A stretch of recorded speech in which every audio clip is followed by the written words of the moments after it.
Hi, my name is Rhonda Huffman. In this video, I'm going to discuss an interview I conducted for an assignment for PSYC 491 Capstone in Psychology class at Liberty University. The interview was conducted with Ms. Carol Herrick, school counselor at Valdez Elementary School. Valdez Elementary is located in western North Carolina and has a roster of approximately 520 students. Ms. Herrick has been a school counselor for 25 years and holds a Master's of Arts in Counseling. When I asked Ms. Herrick about her job duties, she's like, where do I start? Her job duties include, but are not limited to, individual counseling, group counseling, 504 plan coordinator for all the students in the school that need 504 plans, suicide risk assessment, behavioral support, that's a big one. She does social emotional lessons throughout the whole school for every class.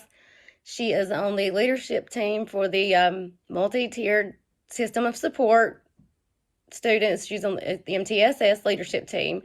They have MTSS meetings monthly that last pretty much all day.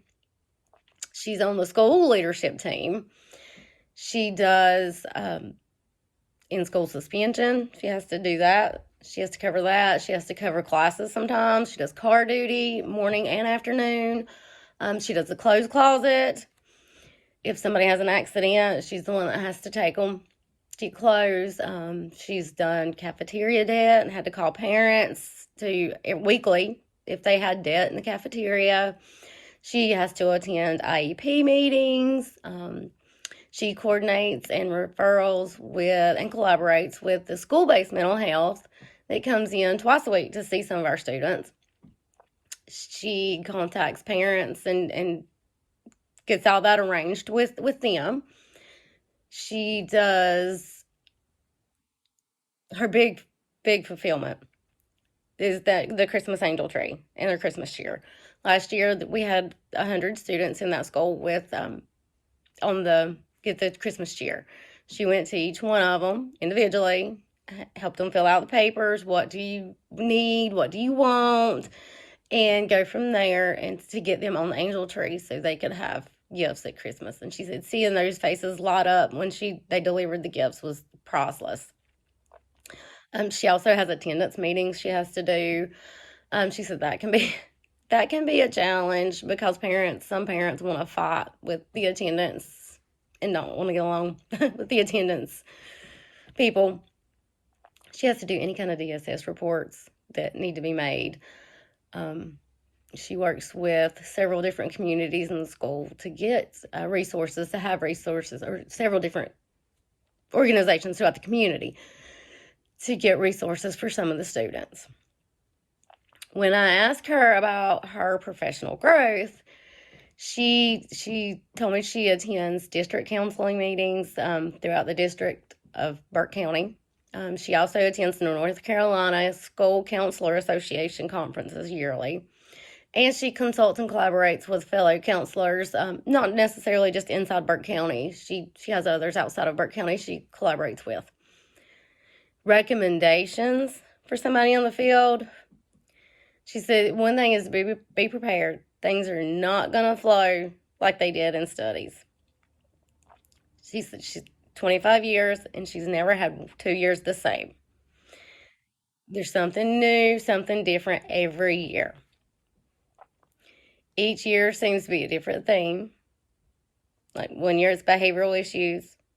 1 year it's depression, sadness.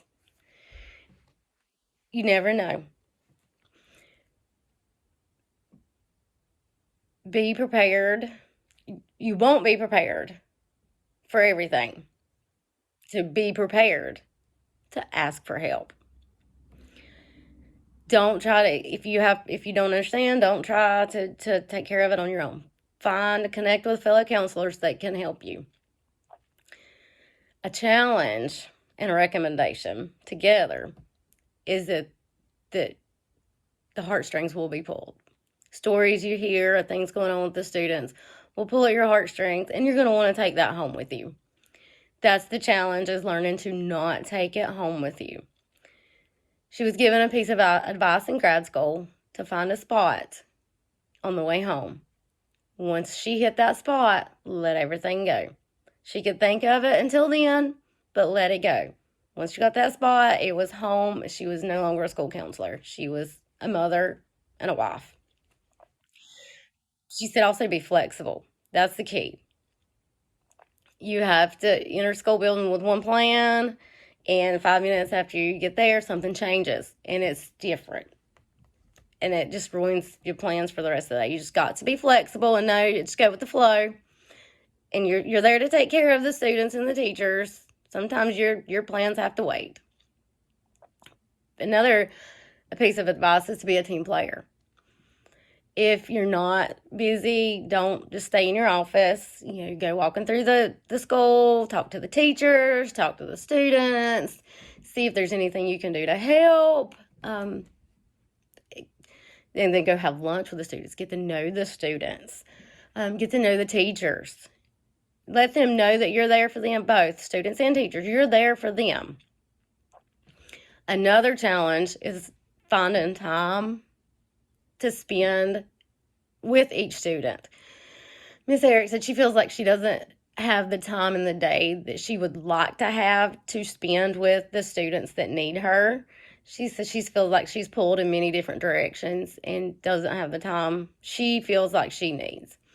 So fulfillment is when she does realize that these students are improving, but either behaviors or they're feeling better, they're not as sad or anything anymore. That's a fulfillment because she's realized she doesn't think she spent enough time with them. So when she realizes that they're doing that, she's fulfilled because she realizes that she has got somewhere. And she has got somewhere with them and does.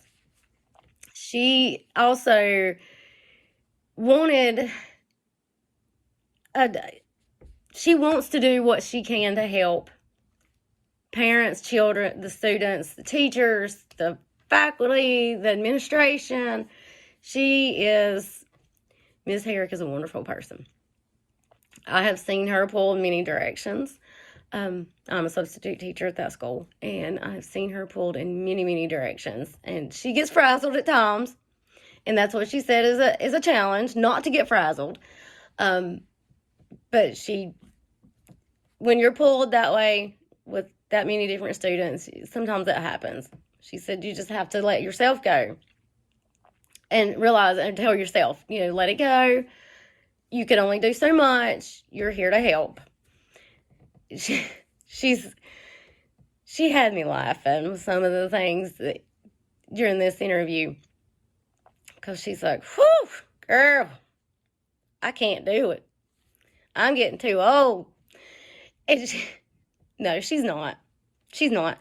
She is one of the best that I've ever seen going to the different schools. The kids love her. Even the ones with behavioral problems love her. They go to her. The teachers go to her for anything and everything, and she's there for everybody. She is one of the strongest people I have ever met to be able to do all she does all day long. With pre-K through 5th grade, there's different challenges every day with different age group challenges, and she's there for all of them. She's there for the teachers as well. Miss Herrick she is who I would love to be when I grow up. She's one of the best. Thank you for all you do, Miss Herrick.